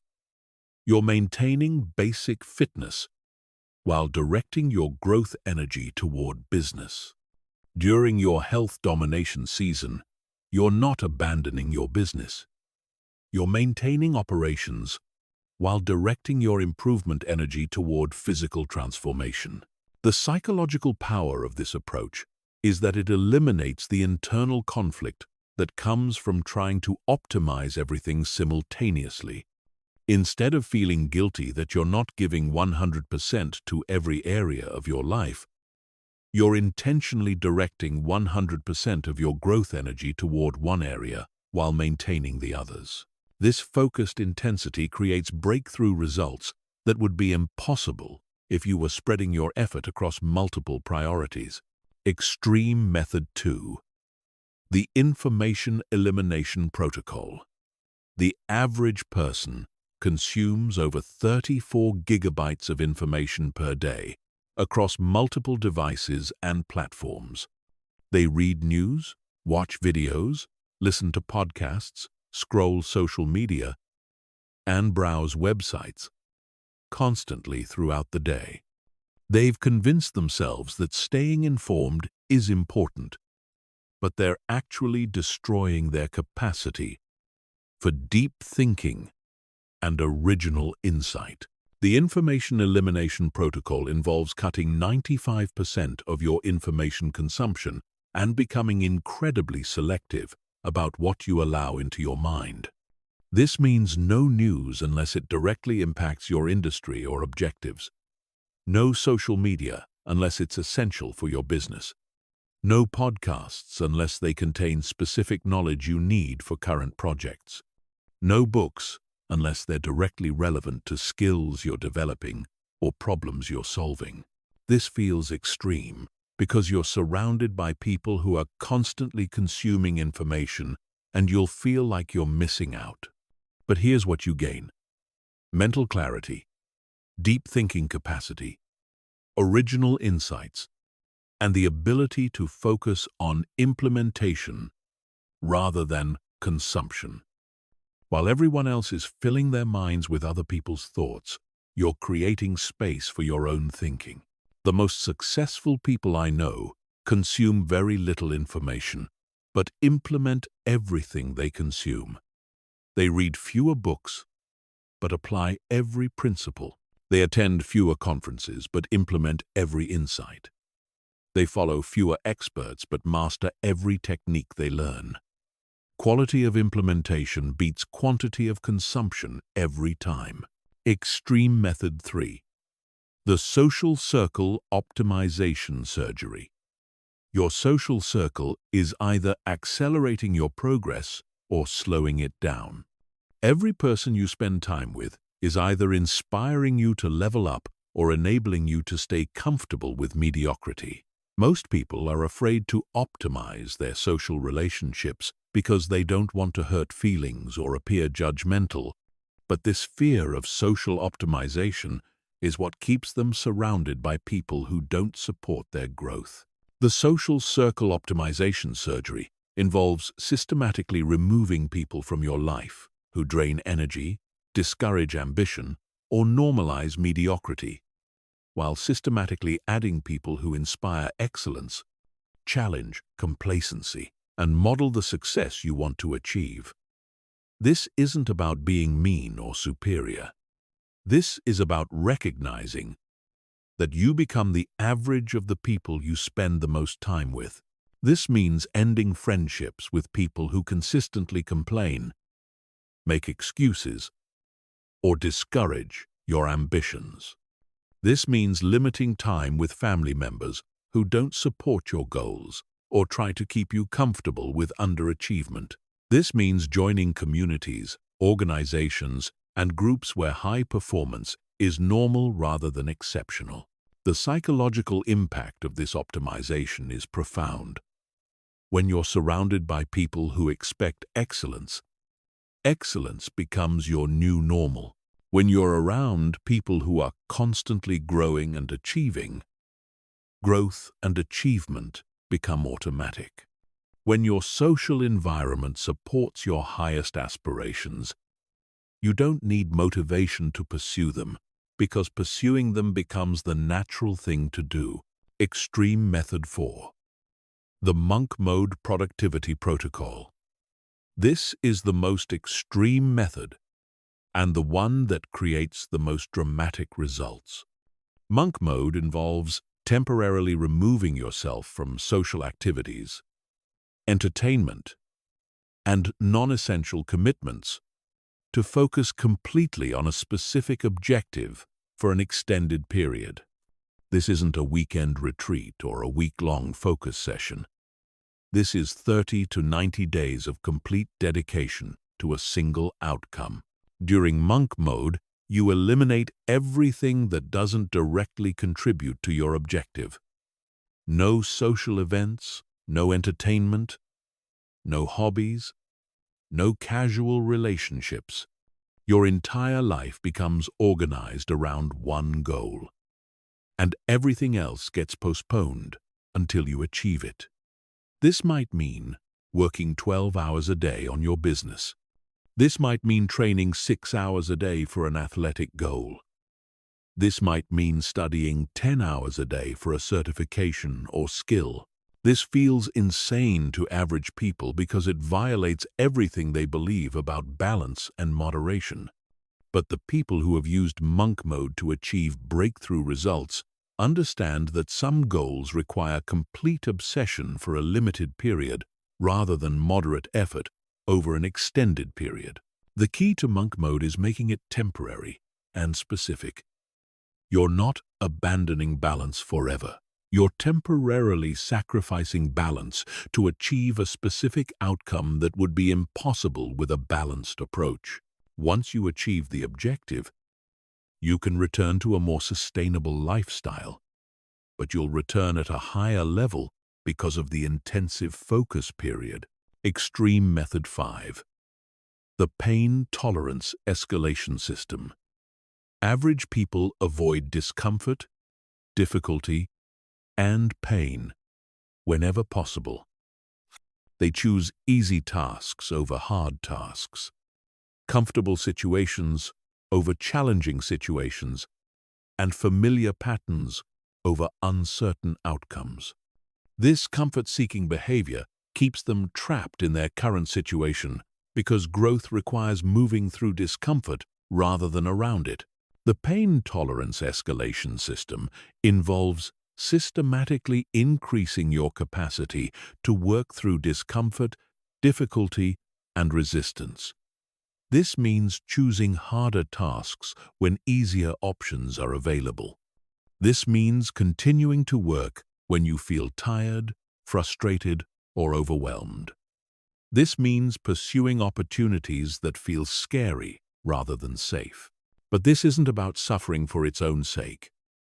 This is about understanding that your capacity to handle discomfort directly determines your capacity to achieve results. The bigger your goals, the more discomfort you'll need to work through to achieve them. By systematically increasing your pain tolerance, you increase your capacity to pursue bigger objectives. The psychological transformation that happens through pain tolerance escalation is that difficulty becomes normal rather than exceptional. Challenges become opportunities rather than obstacles. Resistance becomes a signal to lean in rather than back away. You develop what psychologists call stress inoculation, which makes you more resilient and capable under pressure. These extreme methods aren't for everyone, and they're not meant to be. They're for people who are willing to be called obsessive, unbalanced, and extreme by people who will never achieve what they're going to achieve. If you want extraordinary results, you need to be willing to use extraordinary methods, even when other people don't understand or approve of your choices. Chapter 13. The Mastery Mindset that turns temporary success into permanent dominance. Most people who achieve success can't sustain it. They reach a certain level of achievement and then plateau, decline, or completely lose everything they've built. The business world is full of one-hit wonders, athletes who dominated briefly, then disappeared, and entrepreneurs who built something great, then watched it collapse. The difference between temporary success and permanent dominance isn't luck, circumstances, or even talent. It's mindset. The people who sustain success over decades, who continue growing when their peers plateau, who remain relevant while others become obsolete, all share a specific psychological approach that I call the mastery mindset. This isn't about achieving mastery once. This is about making mastery a continuous process that never ends, regardless of how successful you become. The biggest trap that destroys successful people is the achievement mindset.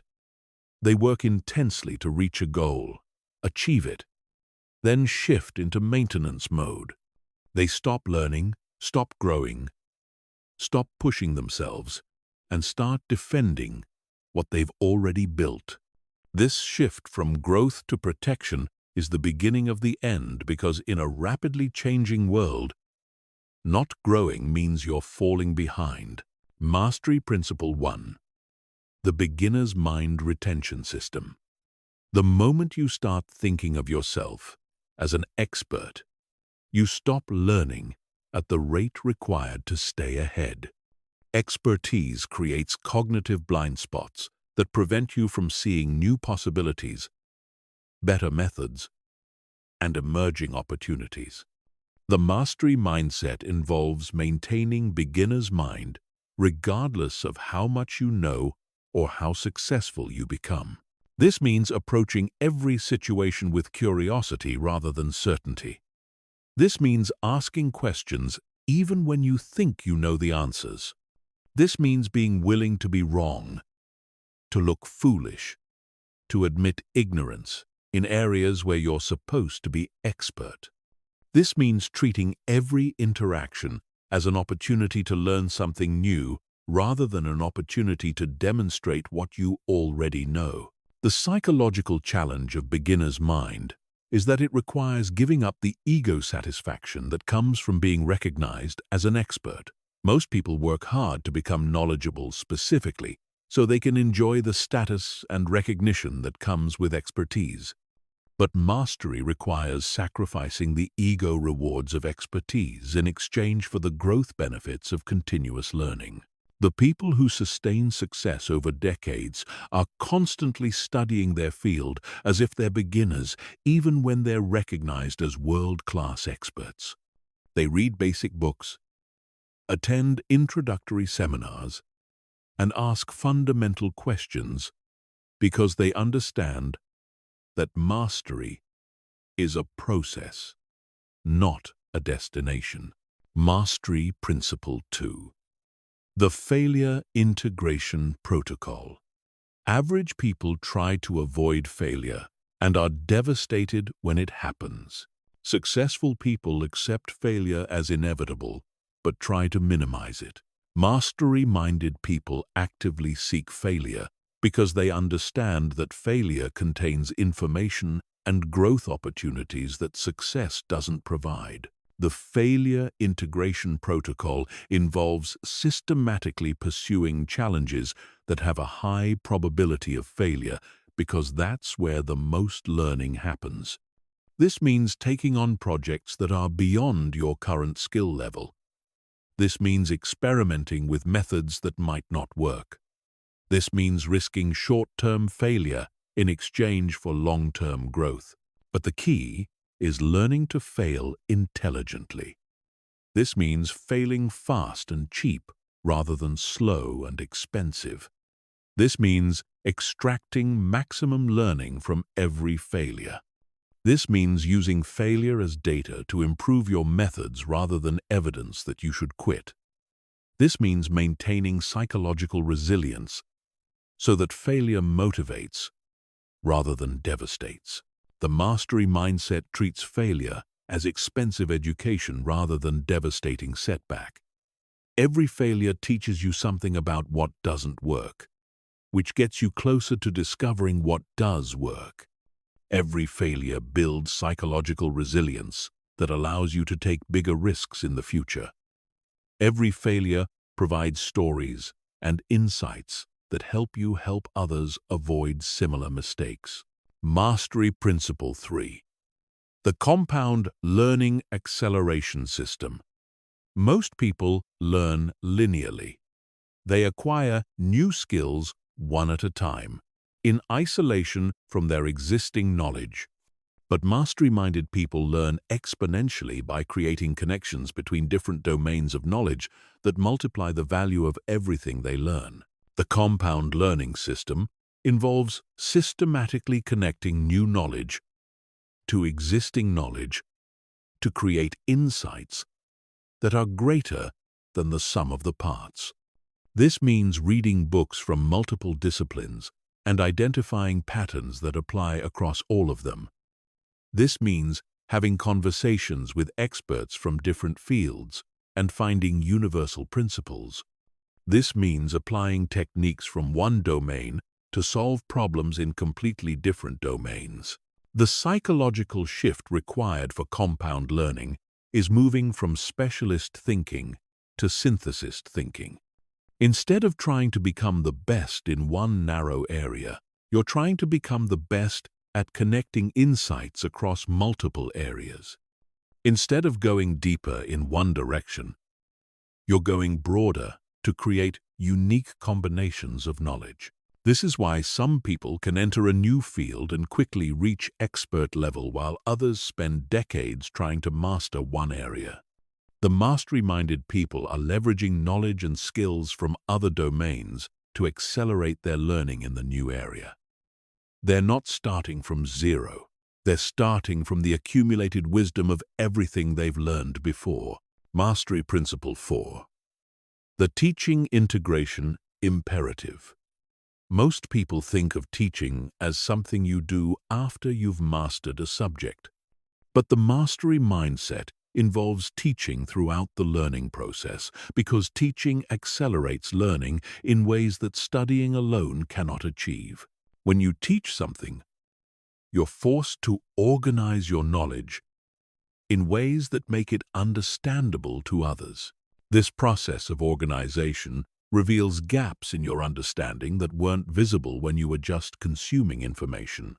Teaching forces you to think about fundamental principles, practical applications, and common mistakes in ways that deepen your own mastery.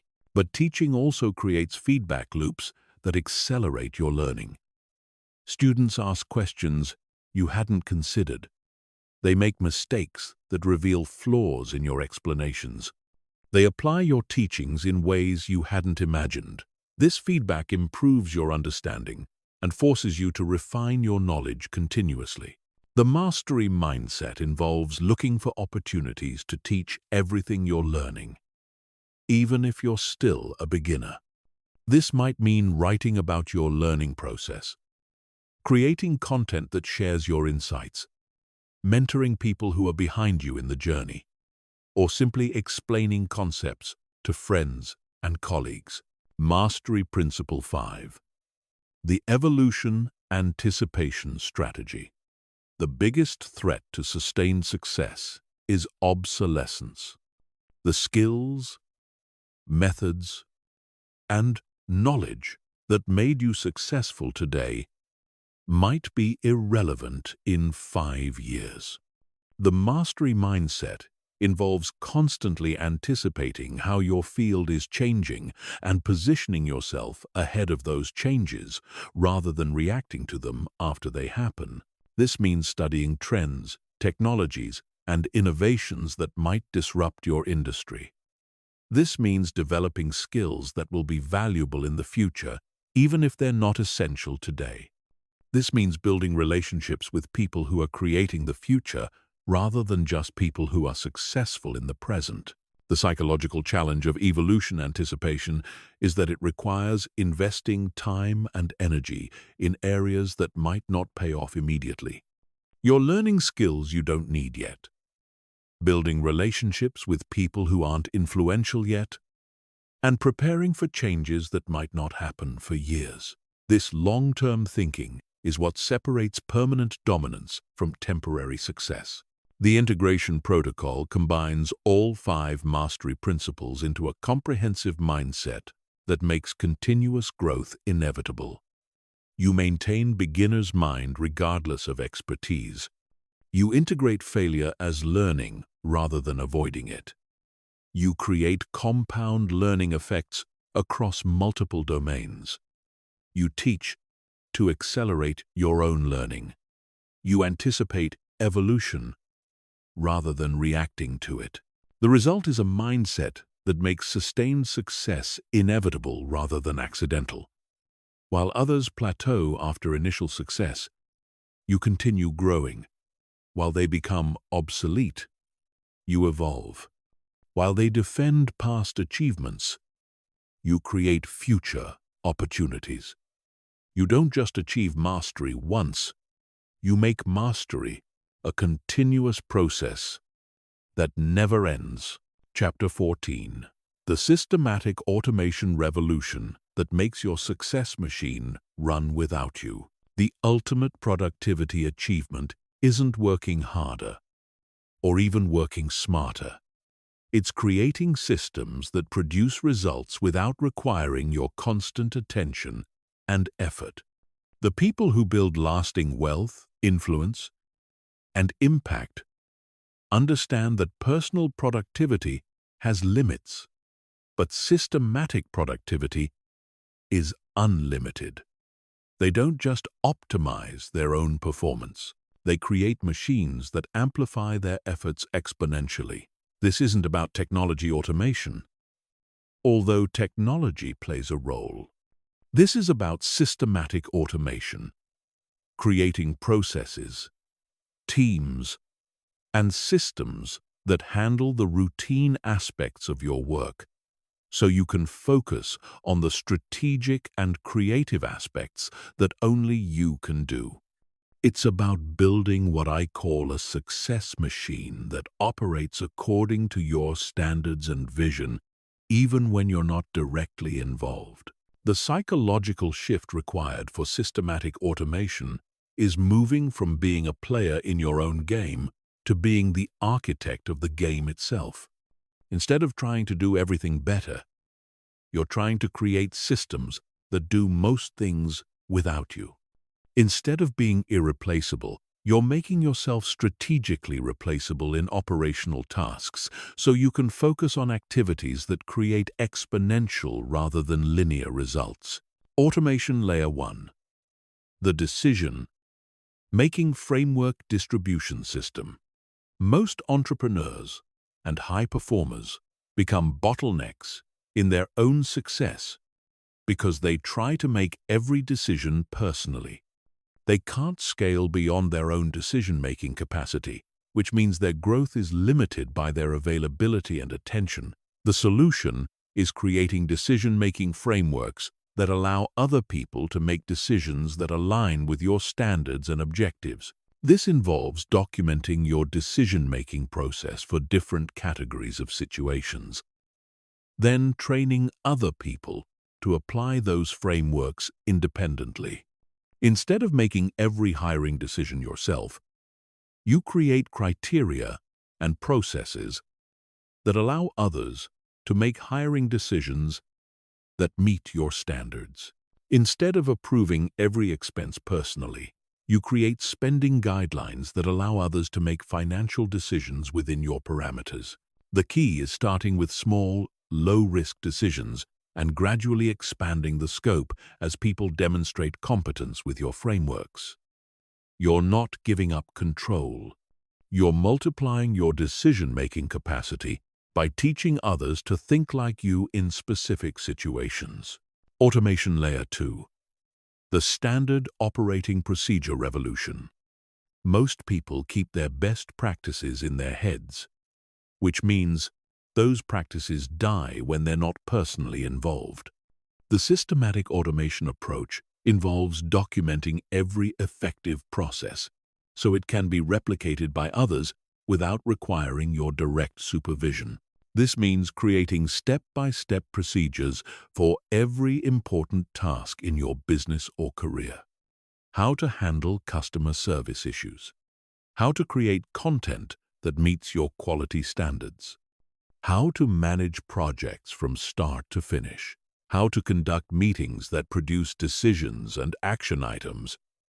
How to onboard new team members effectively.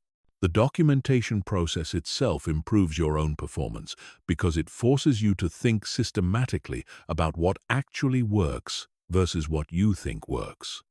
Many people discover that their intuitive processes contain steps they weren't consciously aware of, or that their actual process differs significantly from what they thought they were doing. But the real power comes from having other people execute these procedures and provide feedback on what works, what doesn't work, and what could be improved. This creates a continuous improvement loop that makes your systems better over time rather than just maintaining current performance levels. Automation Layer 3. The strategic delegation architecture. Most people avoid delegation because they believe no one else can do the work as well as they can. This might be true initially, but it misses the fundamental point of delegation: freeing up your time and energy for activities that create disproportionate value. Even if someone else does a task at 80% of your quality level, that delegation is worthwhile if it allows you to focus on activities that only you can do. The strategic delegation architecture involves systematically identifying tasks that can be done by others, then investing the time necessary to train people to do those tasks to an acceptable standard. This requires upfront investment of time and energy, but it creates long-term multiplication of your capacity. The key is delegating based on impact rather than difficulty. Some easy tasks should never be delegated because they're strategically important. Some difficult tasks should be delegated immediately because they don't require your unique capabilities. The decision isn't whether you can do something better than someone else. The decision is whether doing that thing is the best use of your irreplaceable time and energy. Automation Layer 4. The quality control and feedback system architecture. The biggest fear people have about automation and delegation is loss of quality control. They worry that if they're not personally involved in every aspect of their work, standards will slip and results will suffer. But well-designed systems actually improve quality control by creating consistency that's impossible to maintain through personal involvement alone. The quality control architecture involves creating measurement systems that track the performance of your automated processes and delegation systems. This means establishing key metrics for every important process, then monitoring those metrics regularly to ensure standards are being maintained or improved. But it also means creating feedback loops that allow for continuous improvement of your systems. When quality issues arise, you don't just fix the immediate problem. You analyze what caused the problem and improve your systems to prevent similar problems in the future. Every quality issue becomes an opportunity to make your automation more robust. Automation Layer 5. The Strategic Focus Amplification Protocol. The ultimate purpose of systematic automation isn't to work less, although that's a possible benefit. The purpose is to focus more of your time and energy on activities that create exponential rather than linear results.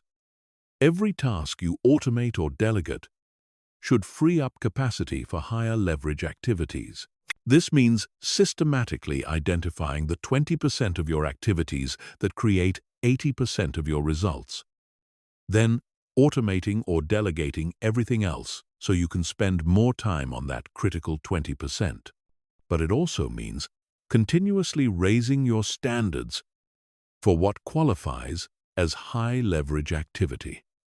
As your systems handle more routine tasks, you can focus on increasingly strategic and creative work.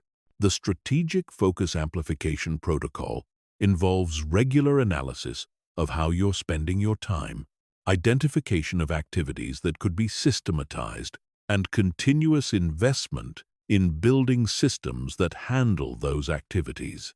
You're constantly asking, what am I doing that someone else could do? What processes could be documented and replicated? What decisions could be made by others using clear frameworks? The integration protocol combines all 5 automation layers into a comprehensive system that multiplies your capacity exponentially. Your decision-making frameworks allow others to make decisions that align with your standards. Your standard operating procedures ensure consistent quality without your direct involvement. Your strategic delegation frees up your time for high-impact activities. Your quality control systems maintain standards while allowing for continuous improvement. Your strategic focus ensures that automation serves the purpose of amplification rather than just efficiency. The result is a success machine that produces results at a scale that would be impossible through personal effort alone. While others are trapped by their own capacity limitations, you've created systems that scale beyond your personal involvement. While they're working in their business, you're working on your business. While they're maximizing their personal productivity, you're building productivity machines that operate without you. Chapter 15. The ultimate mindset transformation that makes extreme productivity your new normal. Everything I've shared with you up to this point is tactics, strategies, and systems. But none of it will create lasting change unless you undergo the fundamental mindset transformation that makes extreme productivity feel normal rather than extreme. The people who sustain high performance over years and decades don't think about productivity as something they do. They think about it as something they are. This final chapter is about the psychological transformation that turns productivity from an external practice into an internal identity. It's about changing not just how you work, but how you think about work, success, and what it means to live an exceptional life. It's about making the extreme methods feel not just normal, but inevitable. The biggest obstacle to sustained high performance isn't a lack of knowledge or tools. It's the psychological resistance that arises when you try to operate at a level that's dramatically different from your previous normal. Your brain is designed to maintain homeostasis, which means it will resist changes that feel too dramatic or unfamiliar, even when those changes are beneficial. This is why most people can't sustain extreme productivity methods for more than a few weeks or months. The methods feel foreign to their identity, so their psychology eventually pulls them back to familiar patterns of behavior. But when extreme productivity becomes part of your identity, it feels wrong not to operate at that level. Mindset Transformation 1. From effort-based to systems-based identity. Most people think of productivity as something that requires constant effort, willpower, and motivation. They identify as someone who works hard, pushes through obstacles, and forces themselves to take action. This effort-based identity creates internal resistance because it frames productivity as something you have to fight for rather than something that flows naturally from who you are. The systems-based identity transformation involves seeing yourself as someone who creates and operates systems rather than someone who works hard. Instead of identifying as someone who pushes through resistance, you identify as someone who eliminates resistance through design. Instead of seeing yourself as disciplined, you see yourself as systematic. This psychological shift changes everything about how you approach challenges. When you encounter resistance, you don't try to push through it with more effort. You create systems that make the resistance irrelevant. When you face difficult tasks, you don't rely on motivation to get through them. You design processes that make completion automatic. The systems-based identity makes extreme productivity feel effortless because you're not constantly fighting against your own psychology. You're working with your psychology by creating environments and processes that make the right actions feel natural and automatic. Mindset transformation 2. From balance, seeking to excellence. Obsessed identity. The balance-seeking mindset is one of the biggest barriers to extreme productivity because it frames intensity and focus as unhealthy rather than necessary. People who identify as balanced will unconsciously resist methods that feel extreme, even when those methods would create the results they want. The excellence-obsessed identity transformation involves embracing intensity and focus as natural expressions of your commitment to mastery rather than signs of imbalance or dysfunction. You stop seeing obsession as a character flaw and start seeing it as a character strength. You stop trying to be well-rounded and start trying to be exceptional. This doesn't mean neglecting important areas of your life. It means being intentional about seasons of focus and understanding that mastery requires periods of intense concentration that might look unbalanced to people who don't understand what it takes to excel. The excellence-obsessed identity makes extreme methods feel appropriate rather than excessive, because you understand that extraordinary results require extraordinary commitment.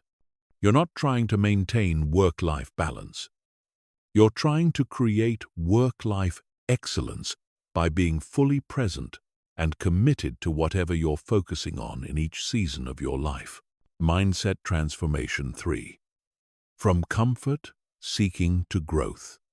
Obsessed identity.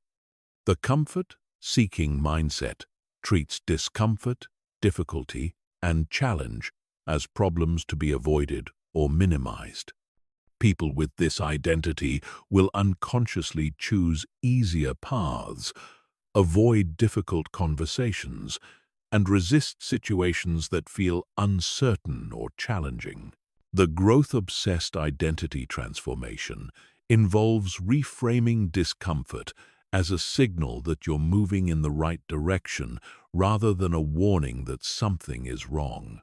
You start seeing challenges as opportunities rather than obstacles. You begin pursuing difficult situations because you know that's where growth happens. This psychological shift changes your relationship with resistance completely. Instead of seeing resistance as evidence that you should stop or choose an easier path, you see resistance as confirmation that you're working on something important. Instead of avoiding discomfort, you start seeking it because you understand that comfort is the enemy of growth. The growth-obsessed identity makes extreme productivity methods feel exciting rather than overwhelming because you understand that the difficulty is part of the value. You're not trying to make things easier. You're trying to make yourself stronger by consistently choosing harder challenges. Mindset transformation 4. From outcome dependent to process. Obsessed identity. The outcome-dependent mindset ties satisfaction and motivation to external results, which creates psychological instability because results are partially outside your control. When results are good, motivation is high. When results are disappointing, motivation crashes. The process-obsessed identity transformation involves finding satisfaction and motivation in the quality of your process rather than the speed of your results.